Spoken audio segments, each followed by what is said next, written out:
శంకతీర్చి శ్రీ బాలగణేశుని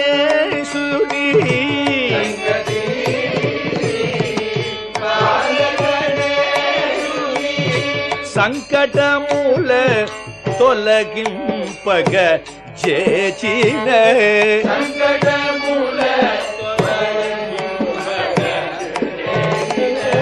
అతడే పరబ్రహ్మం అని మదిలోను దినమును గణుకి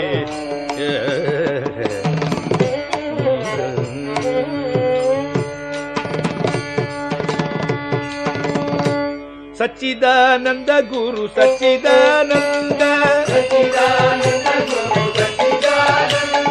సచ్చిదానంద గురు సచ్చిదానంద